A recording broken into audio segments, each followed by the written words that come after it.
May all beings be happy. May all beings be healthy. May all beings be free from harm. May all beings love life. May all beings awaken. Welcome to another Cuke Audio Podcast.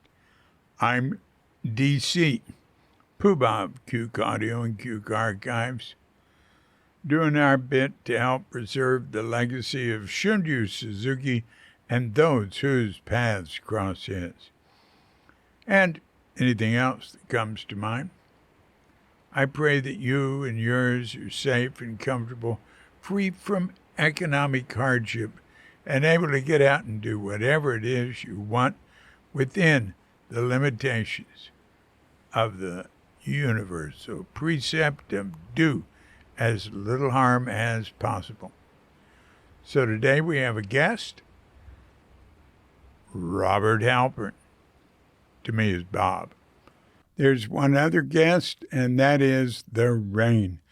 And it has been raining pretty heavy today, but on and off. So you might hear rain at some places and not in others. And Bob and I were very close friends at Tassajara and at Zen Center. We met at Tassajara before the first practice period, and he was there for quite some time. But he went further back, going to Sokoji as early as, I believe, 65. But he was located in Los Angeles, ran a little store called the Satori Shop on the Sunset Strip. He helped Maezumi. He was like the first student there when Maezumi got the LA Zen Center going, and would sit with him there. And he'd go to Sokoji too. Bob and I did a podcast together years ago, and in it, he talked all his Zen experience a lot about Shunryu Suzuki. But in this podcast, he talks about his time with Shambala, Vajradhatu, Chogyam Trumpa's Sangha. He started studying with Chogyam Trungpa in 1971. So he moved to Boulder to be with Trungpa. And that was fine with Suzuki. Suzuki he was happy, Bob, with Trungpa, because he felt like Trungpa could deal with all of Bob's mischievous energy and everything better than he could. But Suzuki loved Bob. And Bob and I got fitted for robes at the same time. Suzuki wanted to ordain us together originally. But Bob finally decided he wasn't good priest material and pulled out of the running. This is very interesting. He starts with, like being Trungpa's only attendant and continuing on to the present time, which for the last 20 years, excluding COVID, he's been leading, the way he puts it, like he opens the meditation hall in Halifax, Nova Scotia, where Trumpa's group moved, and he closes it. He leads the meditation there, morning and night. It might be 6 days a week. I'm not sure, 5, 6 days a week. So, look, that's enough of that. It was really good for him and me to talk. We were best friends back in the Zen Center days, and we hadn't talked in a while. We communicate with email, but anyway, so take it away, Bob. It's really good to connect with you again, Bob. What I'd like from you this morning, if it's okay, is sort of the story up to now, what you do every day now, and we can come back to getting to it, but I'd love to have that, because like in Tassajara stories, the third one, the end part is sort of like what they're doing now.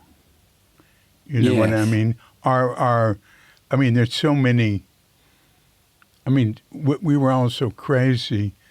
So Yes. a lot of it is redeeming. Well, I'm a long way from being redeemed. Yeah, yeah, that's good. Although I don't use the video, however, posterity will Oh, want it. well, not so much from me as you'll get from other friends, because my situation has been quite simple. I joined this community, Which community? the Shambala community. It used to be called, Trungpa Rinpoche called it Vajradhatu, but before that he didn't call it anything. And so it means students of Trungpa Rinpoche, Mm, Chogyam Trungpa Rinpoche. Well, I joined him, as you remember, in 1971. yeah, You know, to do a little backtracking, at at the first at the first practice period, he said to me, uh, well, I was living with him. I was his only attendant. Later, he had a bevy of people around him, a chance to interact with him he allowed himself to be served, at like a universal monarch. So it provided a situation, an orderly situation where he had like 30 geishas at a time, hmm, that he was giving a lot of people chance to interact with him on a kitchen sink level. yeah. So, but before that got arranged, he went to give a 3-month practice period, and he was living about 10 miles away from there and with only one attendant, which was me. And I have a question. yes, sir. Was it called practice period? No, it was called seminary. Yeah. And so this was the first one held in Jackson Hole, Wyoming. And he started out, for example, just telling the students that they should all sit, and without any instruction, he gave no talks. He just disappeared. He lived with his sole attendant, me, 10 miles away. And so one day, then he started giving some talks. He would go over to the seminary once a day after a few weeks of sitting, of just sitting, uh, sort of like a big tangario. And Tongario, can you explain what that is?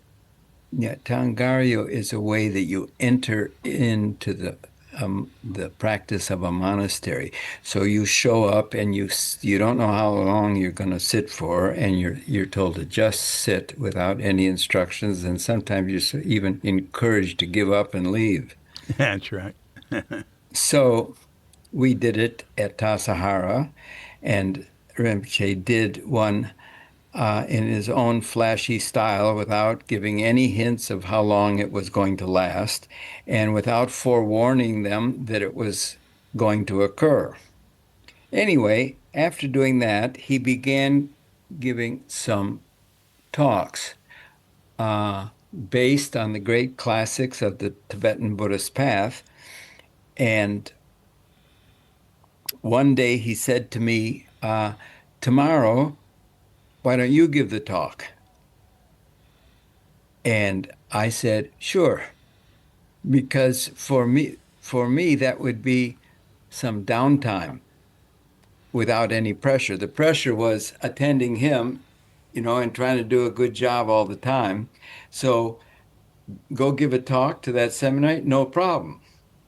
But I did say, what should I talk about? And he says, well, talk about Zen.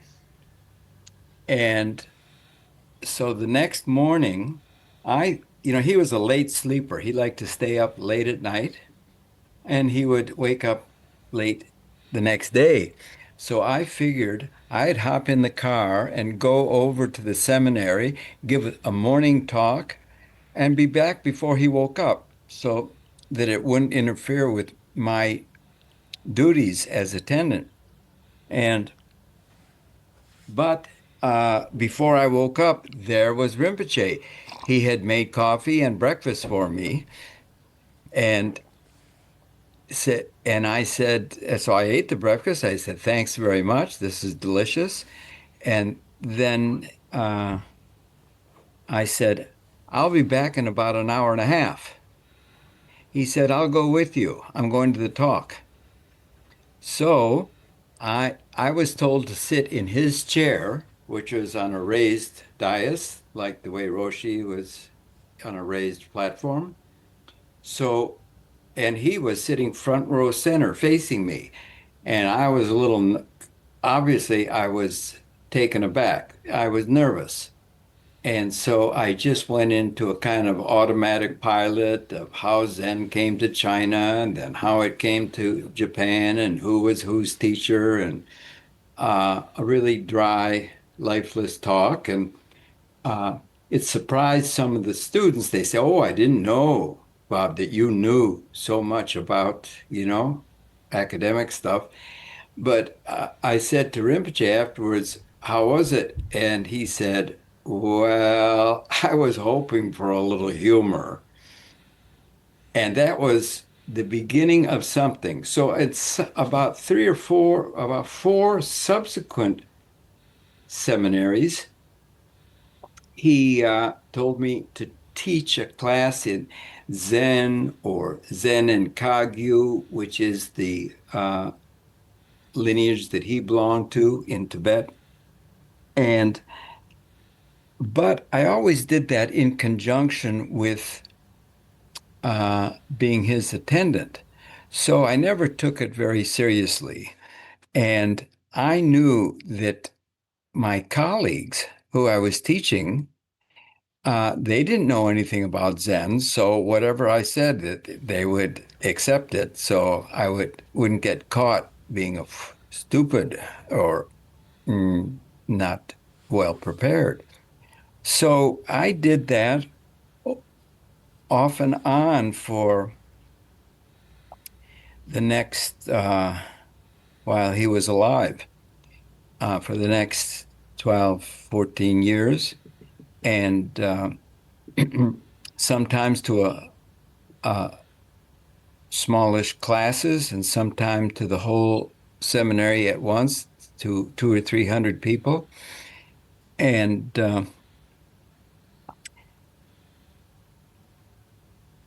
it didn't feel like something that I really wanted to get good at. I was just doing it because I enjoyed being around him so much. In any case, as his community continued to develop, uh, I got nominated to do a few things. He wanted to introduce oryoki, the monastic eating style of Zen Buddhists, which is goes back to the Buddhist precepts about how to eat, how to take food, with the Japanese twist, cultural twist on it, Chinese and Japanese. And so that involved getting a few hundred oryoki sets, about 2,000 of them, or maybe more over a period of years, and many of them the wooden lacquer ones. So I combined that with making a living. But I had what do you call it? A captive market. And I had a monopoly, a state-sponsored monopoly.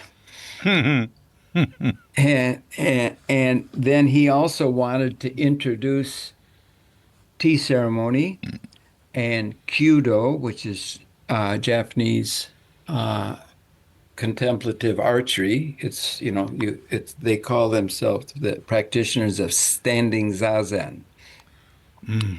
and so tea ceremony and kyudo, all that had was connected with the importation of um utensils for tea ceremony and bows and arrows.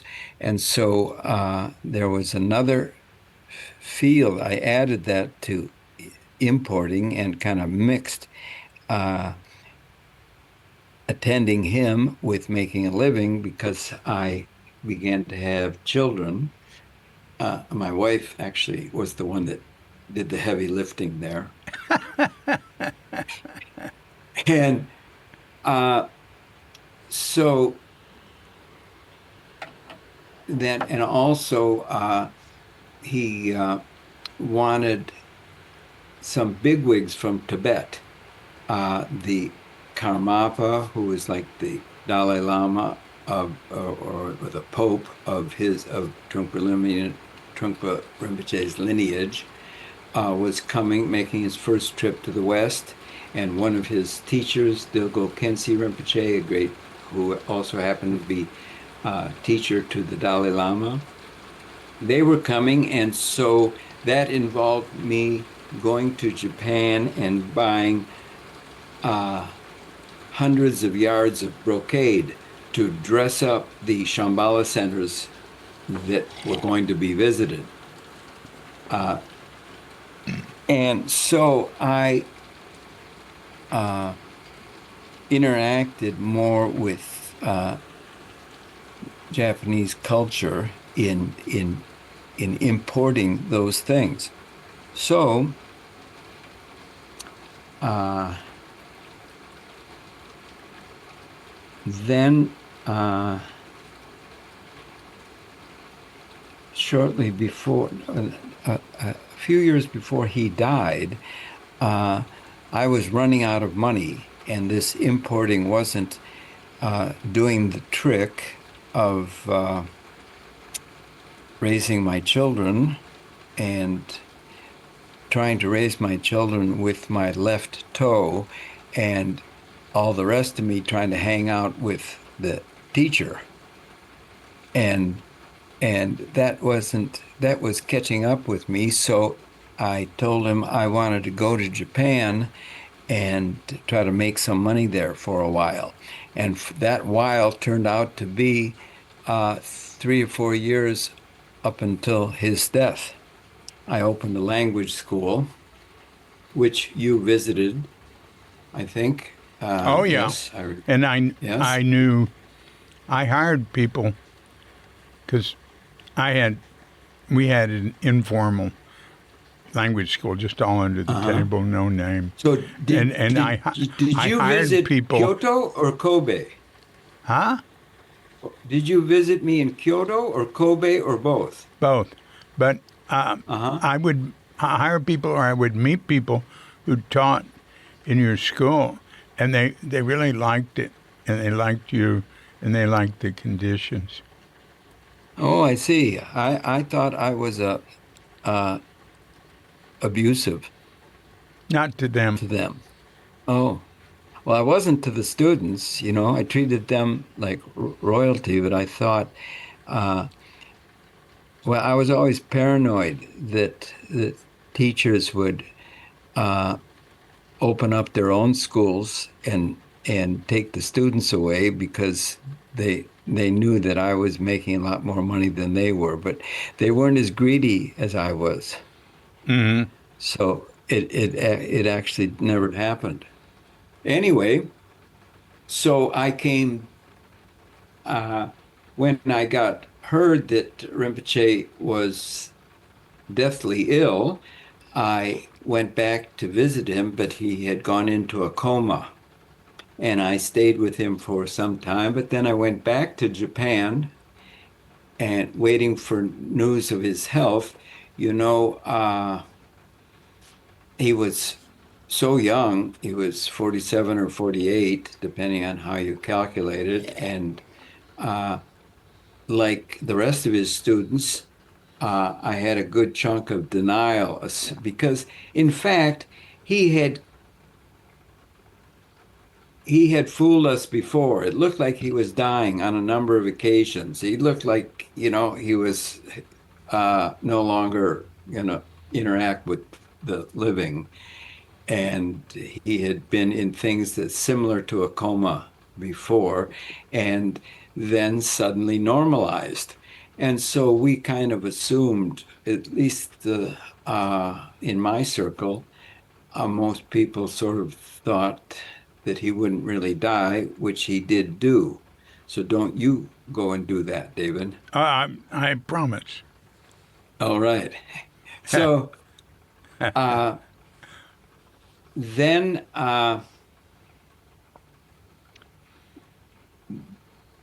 shortly after he died, my nuclear family unraveled, and I got inactive with and around the same time I brought my parents from the States to up to Canada, Nova Scotia, where Trungpa Rinpoche had relocated to, and I had returned back from Japan with the family back to Canada.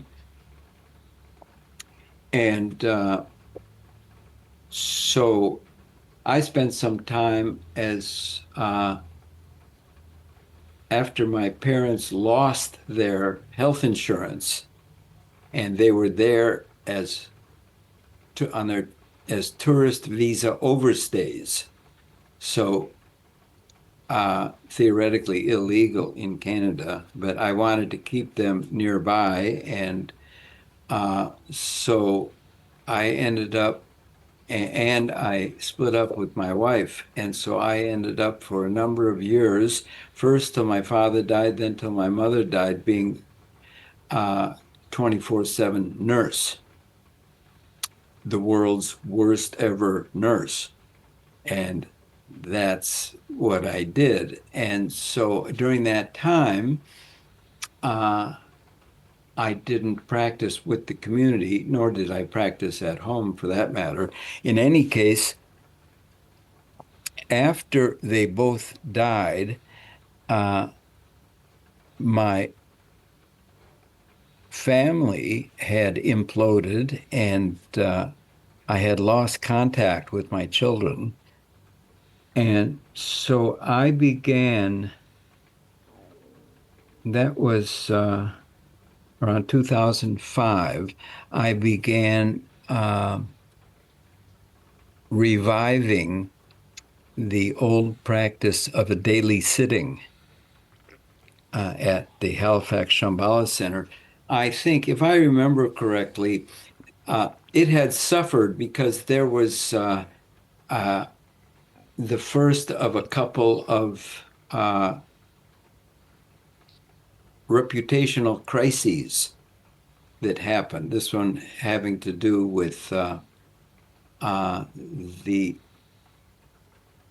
man who Trungpa Rinpoche had appointed to oversee things until his son would come of age, who was entitled the regent.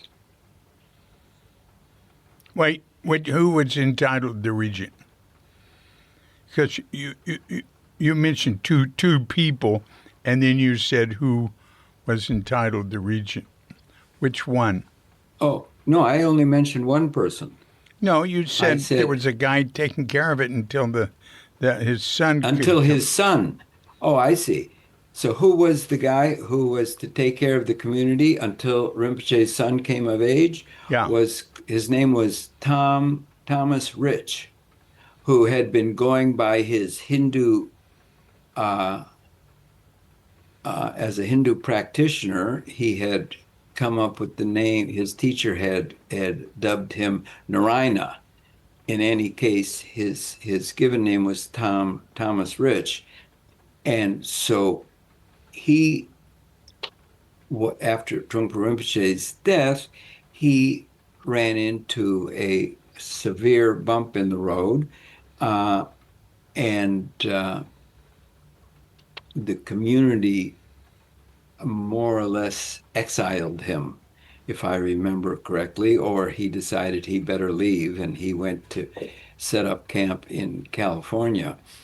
So during that kerfuffle and confusion and the community being split, those who were supporting him and those who didn't want to support him but didn't approve of his actions, the community was split and daily sitting kind of disappeared off the schedule. The other reason why it disappeared was in moving to Canada, hundreds of Trungpa Rinpoche's followers who back in the day, if they lived in Boulder or New York, without too much difficulty could organize their lives so they could have a job and they could be involved with a daily practice at the center. But now they had the additional difficulty of immigrating, getting accepted by the government into Canada and making a living, finding a new kind, in some cases, a new kind of job, and at this that would get them a landed immigrant status, so on en route to becoming citizens. So, for various reasons, the daily sitting. And another thing is the Tibetan Buddhist path that Trungpa Rinpoche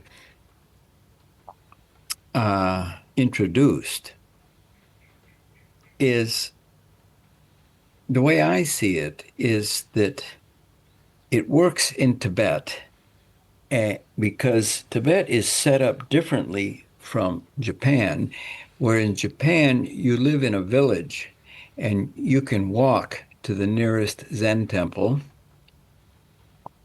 and you say hello to your neighbors and you may go fishing with your neighbors or go farming with them, and everybody lives in community. In Tibet, your nearest neighbor might be a 3-day walk. And so their way of practicing is come together in great communities when an important teacher comes, and maybe a few hundreds or maybe 1,000 people will they'll set up a tent culture while that teacher is giving some teachings, and he gives life altering teachings, and for the serious practitioners they take those back home to their life as a shepherd, as a nomadic shepherd, and they practice. Uh, if they don't become monks, if they go what in the Tibetan path is called the yogic route, which means leading a lay life, but trying to practice as diligently as any monk, they do that uh, far away from a monastery and they don't it's not really set up to practice with others. You wouldn't uh, like San Francisco Zen Center, you can get together on a daily basis with other lay people and practice together. That's inconceivable in Tibet because the only ones that can get together and practice are monks who live together in a monastery. The lay Yeah. people can't do anything like that. Hmm. So, unlike Suzuki Roshi, who uh, developed a practice, gave us a practice where monks and lay people could practice together. Uh, Trungpa Rinpoche's introduced, remember, both of them at least started out. Roshi said, for example, I'm going to teach you the way I learned it in Japan, and after I'm gone, you can develop your own American Zen. And so he taught it the way he learned it. pretty much, knowing that it would have to be uh, evolved into something more suitable at some point, but due to his age and energy level and all of that, he just kept it simple and taught it the way he learned it. Trungpa Rinpoche began with something a little similar. His case was different because he not only learned how to be a religious teacher, he was also the secular governor of a part of Tibet about the size of Texas. And Hmm. so Hmm. he had uh, a theocratic experience of being a governor of that large area. So he had a model to build on different from what Roshi had to build on. In any case, both of them kind of built on, at least began passing on things the way they had learned. So getting back to Halifax in the beginning of the 21st century, basically the kind of Buddhist path that Trungpa Rinpoche gave his students, a lot of it could be done at home by yourself. Hmm. For example, it starts out, one of the gateways is doing 100,000 full prostrations to, belly Yeah. button to the floor. And that takes some time, especially if you're trying to, have a job and raise a family, which he encouraged people to do. Uh, and that's only the first of four things. Then 100,000 mantra recitations, and then 100,000 mandala offerings. So these practices uh, made it easy to put sitting together on the back burner Yeah.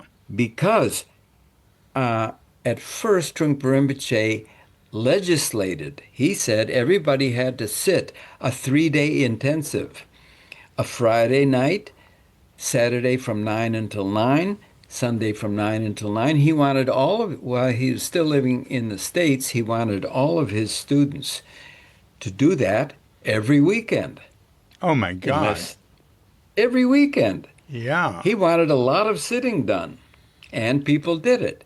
But after he began to give permission to do these Vajrayana practices, there was a tendency to forget about that mandate to do that, all that communal sitting. So fast forward to the early part of this century, with nothing better to do, I asked the Shambala Center if we could restart a daily sitting. So they permitted me to do that. And so I took responsibility that the doors would be open in the morning and in the early evening.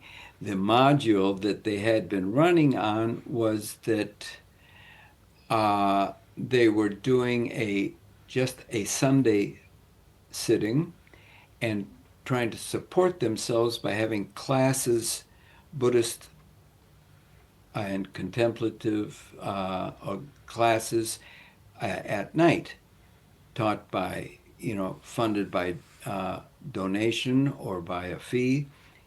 And so even though daily sitting wouldn't help support, remember that when I began it, there was a kind of a crisis. So survival was an issue. People were wondering, will we survive this civil war, this rupture in our community? Now, And so, that's the one and with Tom Rich. that's right. Wh- And so, uh, even though daily sitting wouldn't, uh, help with that problem uh, in a direct way, I was thanked and welcomed to do that. And that went on for a number of years. It did hit a and then the during that time, Trungpa Rinpoche's son uh, took over. He achieved his majority. He became an adult, and he took over the leadership. And so, What was his name? well, his name is Ursel Mukpo, and he went first. He went by the his title of the Sawang, and then after his father died, he took on his father's job of which is called the Sakyong. Yeah. And so anyway, uh, I stopped doing that when the pandemic came Yeah. and daily sitting. And then I joined, there's a sort of a sister Sangha, a couple of blocks away of folk monastics who had left Shambala's monastic community in Cape Breton, the other part of Nova Scotia, that was run by Pema Chodron Yeah. called Gampo Abbey. And some of those monastics had left and wanted to start something kind of monastic in the city. And so during the pandemic, I personally continued my practice with them because they lived in the building. And so they didn't have to shutter and close up shop during the pandemic. They felt that they could just keep sitting with masks. And so I sat with them until the pandemic ended. And then I asked the Shambhala Center if we could restart that. So I that's been uh, um, that's given me something to do. So having nothing better to do, I do that every morning and every evening.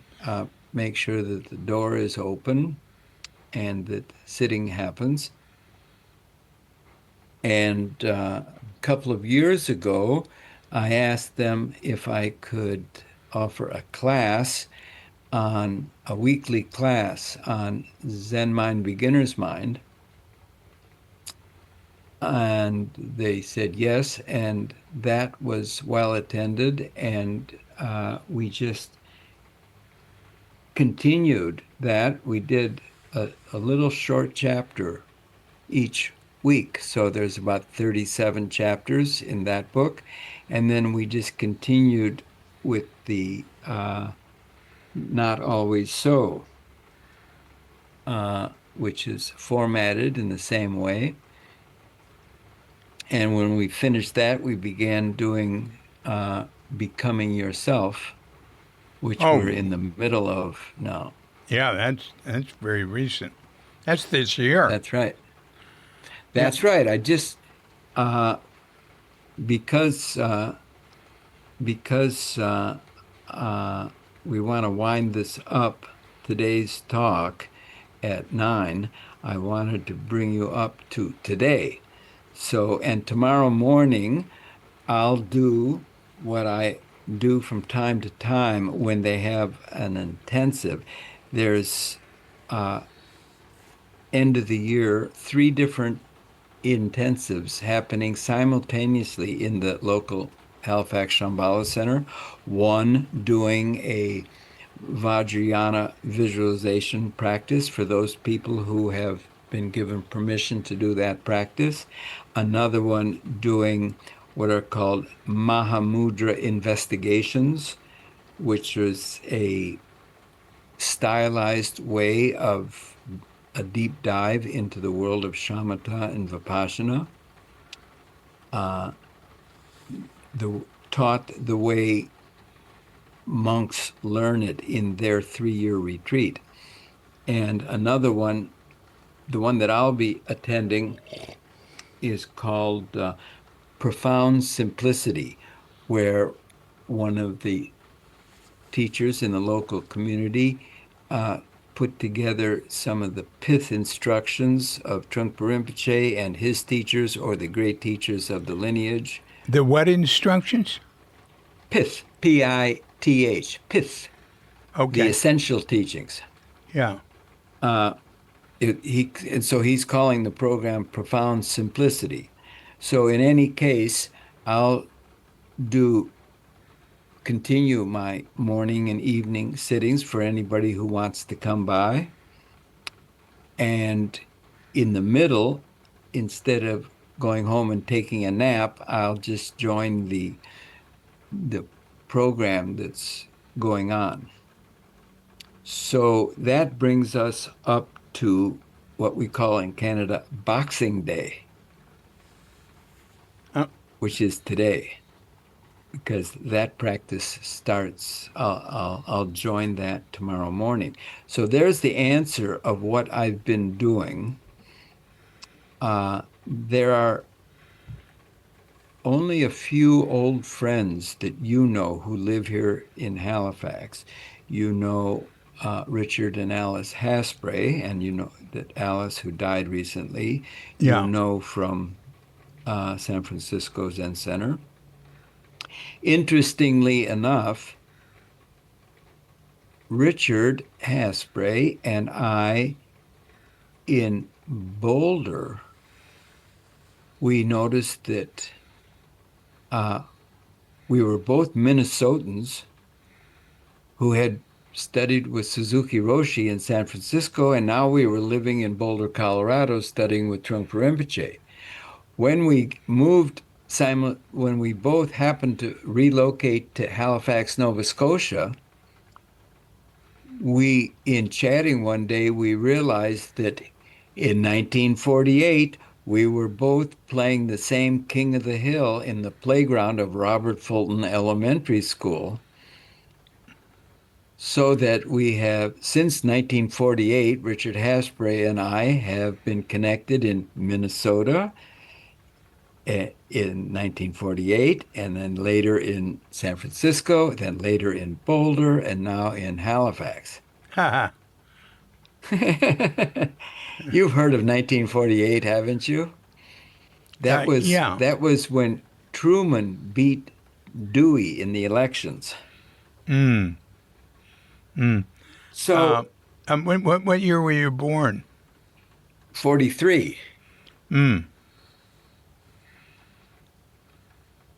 in St. Paul, Minnesota, and then quickly moved to across the river to Minneapolis, the Twin Cities. Mm. So there aren't very many other Zen students here. June Crow, you remember her? No. She No. was June Omura. Oh yeah. So she met Trungpa Rinpoche when he was visiting Tassajara in 1970, and jumped ship a year later. Yeah. Went to Well, study with that him. we didn't see it that way. Right. He invited her to, Yeah. and he and Roshi talked about exchanging students. Yeah.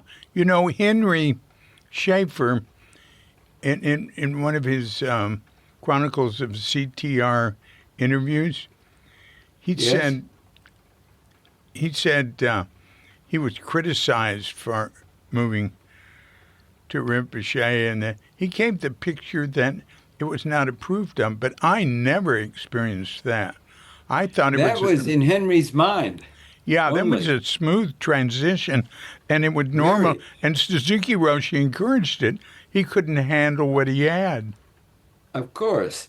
When I visited Suzuki Roshi on his deathbed, he what little energy he had, he roused that minimal energy and said to me, "How many of my students are with Rinpoche?" Hoping that it would be a good number.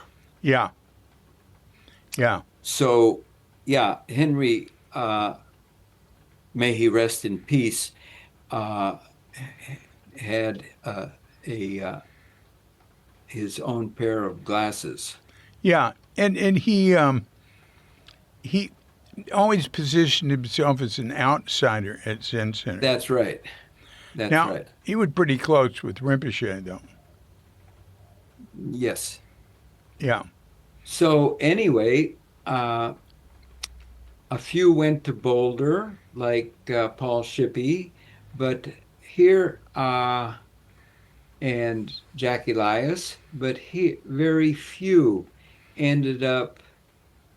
There's a couple of other people who went through Zen Center or Berkeley Zen Center after without having met Roshi, shortly after he died, or maybe uh, they went to Zen Center in 1971, but never had a chance to meet him because of his health.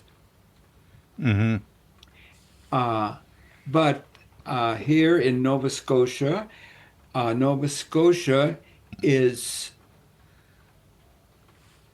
just to let you know about, remind you how big Canada, how far away we are from San Francisco, that Vancouver, if you remember your map, is closer to Tokyo than it is to Halifax. That's funny.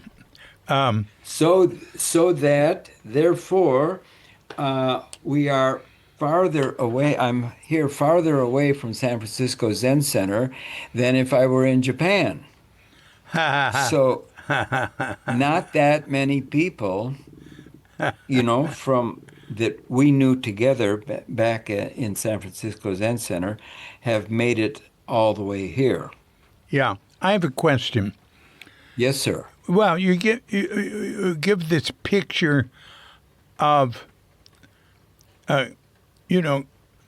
sort of leading the zazen, or however you want to state it, opening it up, and in the morning, in the evening. For how many years did that go on? Well, from 2005 until the present. So 20 years. Yes, well, not during the pandemic. Yeah, 20 years with a break. So, right. Yeah. That is something, Yes, Bob. it's that's the fruits of not having anything better to do. Wow. Aren't I? That's so I'm impressive. quite lucky. It's only a 5 or 10 minute walk, and I go by bicycle, so it only takes 3 or 4 minutes. Yeah, I told you to stop riding your bicycle. Well, I only don't ride it when it's black ice. Yeah, but you shouldn't even get on a bicycle at your age. But you're Yes. doing good, so far so good. Now I have another question. Yes. How does Ursel Tensing, the famous Ursel Tensing, fit into all this? Tom Ridge is not known in the gossip realm like Ursel Tensing. It's thought of that Ursel Tensing, he was the Vajra regent. That's the same person. Oh, I didn't know that. Yeah, Ursula Tenzin was, you see, when Tom Rich went to study with Swami Satchidananda at the International Yoga Institute, he was given the name Narayana. So that's what he went by until Trungpa Rinpoche renamed him, gave him his refuge name. Like when we take lay precepts, we get a name. Yeah. And so he got a new name of Ursula Tenzin. Oh, that's all I've ever And heard. I and forgot about Tom and Rich. right. And then a few years, well, that's when the legalities started to pop up to properly. That's how the press identified him. So I just wanted you to know who we were talking about. That's right. So it's the same guy who you met back in Boulder. Right. While I was certainly seeing you a lot. I think I was staying with Jack Elias. Yes, I'm very sorry about that. I heard on a podcast of yours on a Q.com podcast. You said, I was visiting Bob, but he was too busy running around with Rinpoche. But Alan Marlowe and Jack were so nice to me. I felt so bad when I heard I'm that. sorry. I didn't, I was so, I was so obsessed with being in a cult, being a good cult member, that I ignored my best friend. I didn't even realize it at the time until I heard your podcast. Oh, well, it was understandable. I wasn't angry. You were But I'll tell busy. you something that did happen when you were staying at. I was involved also with some real estate, so I owned a few houses at the time and tried to fix them up and resell them. Yeah. So you were staying with my wife and children and I in a house that was scheduled for demolition the next day, and we were going to pick up and move a few blocks away. So after dinner, you were cleaning the kitchen and you couldn't stop. After doing the dishes, you started doing the sink, and after doing the sink, you started doing the floor. And I said, David, this kitchen is going to be demolished tomorrow. You don't have to do that. Come on, let's go relax. You said, I'm almost done. And you continued scrubbing for the floor, etc., for another half hour. That's funny. I remember that house. I remember staying with there. Well, we had plenty of time then, but you were busy then too. And then it happened again. In Japan, I was what do you call it? A maniac. I was maniacally obsessed with my. I was a workaholic. That I don't recall us playing and having fun like we might have in more relaxed times. That's right. But we saw each other now and then, and you gave us So stuff. if you, a pressure cooker, Well, I think it was you that gave us more uh, than that. I gave you We whatever had to you rent wanted. well, no, we had to borrow like a Volkswagen bus type vehicle. I don't remember what it was. Yes, yes, Um, that was when we were gonna leave Kobe, and so I was very happy that you could use some of that stuff. yeah. So, well, if you visit Halifax, I I'll mend my ways. Yeah. Well, sure. Look, I just have to recover from this slight health problem I've got. Wow. Which is not impossible, but Right? I'm into statistics. Uh, I and understand. so, uh, but I just qualified with another very, very, Renowned. a very low percentage chance for the absolute best treatment for what I've got. But it's got to be verified. But that was like, you know, getting a 5% chance at the roulette wheel, and then you hope you get another 5% chance. But I don't care. So, Uh, you so know, speaking of small percentages, have you looked into for as an auxiliary something to add on infrared heat, red I, light I'm therapy? not going to do anything else. You're going to do nothing, okay? No, no, I'm not I doing I nothing. I All trust right, your wisdom. I'll look into infrared heat, but everything I look into, and I use ChatGPT and Claude AI.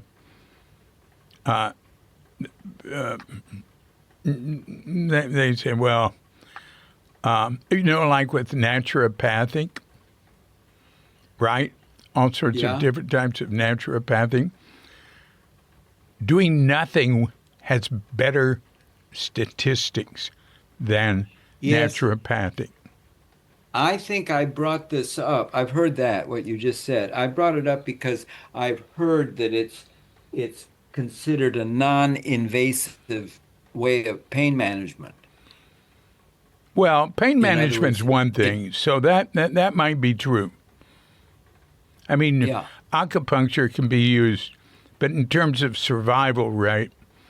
It Yeah, I it don't know anything about that. well, people get into it. Actually, it can, anything I do other than do everything my doctors tell me as quickly as possible lowers my odds. But anyway, that's enough of all that. We've only got so much time with you. So let's wind this up. Hey, do you go into the ocean still? Well, no, I don't. In the winter, I fill the water out of the tap is ice cold because it's melting. It's melting snow. So I fill up the bathtub. I've got the outlet on the bathtub taped over so that I can get Japanese style, a very deep bath, Yeah. and I filled up with ice water. Oh In my. the summer, in the summer, I bought a small freezer that I put about 30 yogurt containers full of water in there, and they make big ice cubes this big. And I throw 30 of them in the bathtub and let them melt in the summer so that it's also ice water. Wow. You know who else does that? Very similar is Chuck Hoy in Yeah, somebody told me in that. Santa Fe. He's Yes. Charles. He's Charles Hoy now. Right. I don't know. I can't recall who, but somebody told me that he does that also, which we discovered at the Tassajara Creek. Yeah, I did. Yeah, that's true. I did that in the winter in Tassajara Creek. I'd scream going into the water. Roshi told me, he said, that's really good stuff. He says, I used to love to do that when I was younger, but I don't think I can do it now. Yeah. Well, I admire you for doing it now because I mean we have a Japanese bath. I had it built, especially, and it's we have heat on demand. No, is that on demand heater, so it can fill it up without it doesn't run out of water. And I do it once every couple of weeks. I'll go just sit in the hot water, sometimes once a week. I love it. Yeah, Me too. By the yeah. way, I wanted you to think of me as a macho tough guy. Actually, I have a portable infrared sauna that I bought that Jeff Bezos sent me for a couple $100. And so So nice of him. I know it was. So I zi- you can zip it up and only your head comes out and your hands so that you can drink your hot tea or whatever. Your hands are free and your head is out and you can play with your laptop and while you're sweating away and you can get really hot temperatures because of the nature of this infrared heat. It heats up your body and you just sweat profusely so that it's quite easy to go into that cold water afterwards, just like back in the day Wow. at Tassajara. So what do I to research it? What do I call it? That sauna No, or you asked if I wanted to add something to my treatment. yeah. Well, I guess you should look at red light therapy is what they usually call it. All right, I'm going to write that down. Red light therapy. All right. And I'll tell you that, for example, I have some arthritis in my hands Yeah. and in my body. I have some, signs of aging. And I really feel great after that.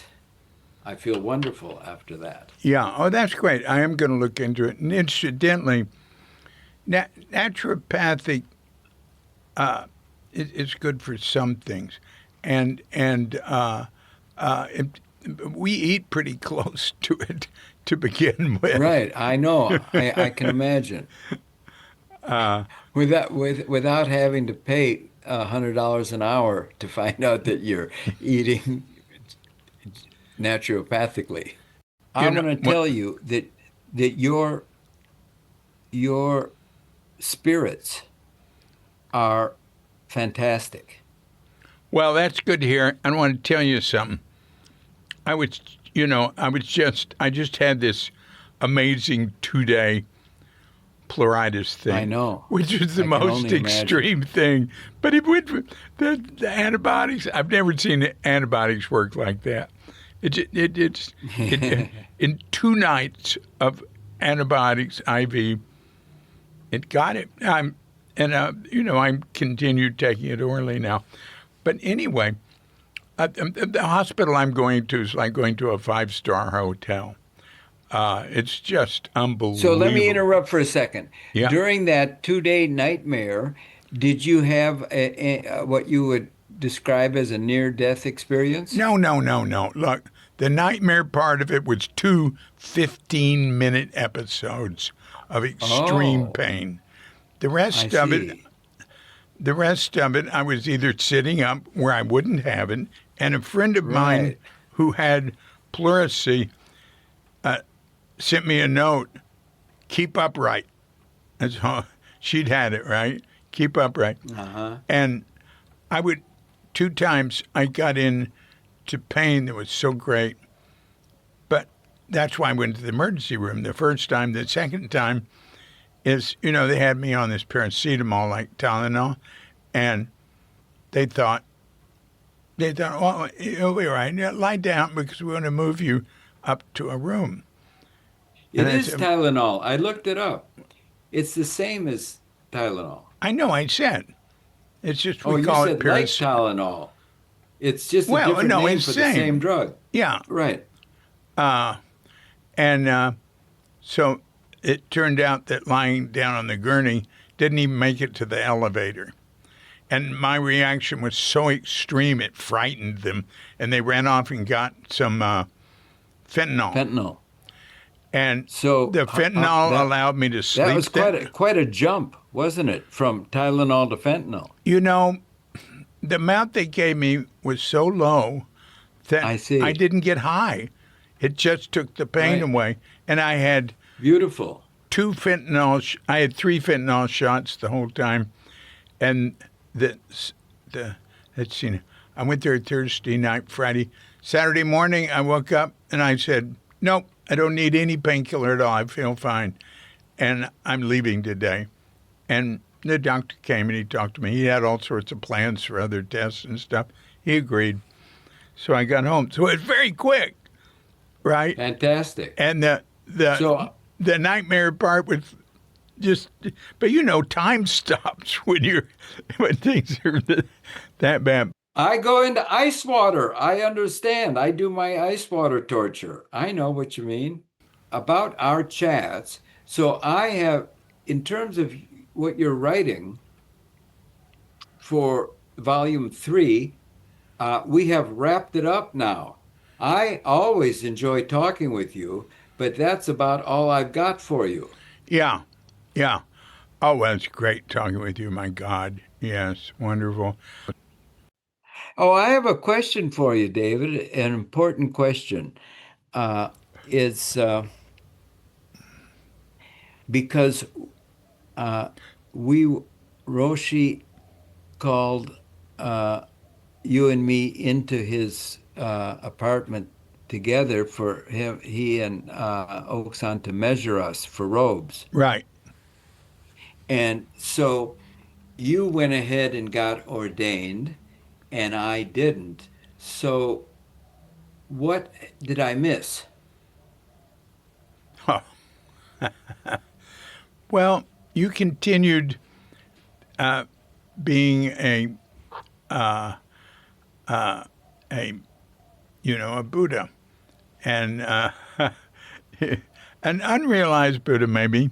And you continued being a Buddha, and I did too, and various things happened, and we can call them phenomena. Yeah, but can you put your finger on anything uh, less profound, of course, but anything that you got? I mean, not what did I, don't look at me, but look at yourself. I know that you have never played the priest card, Boy, ain't that true. so that people would venerate you by your fancy robes.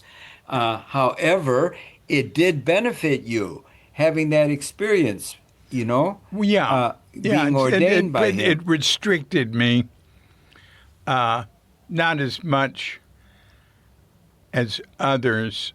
I just didn't take things as seriously as other people, and So, really, I so got what, art. what was the benefit? Were the benefits in the sense that you felt you took precepts more seriously No, than you I would never have? thought about stuff like that.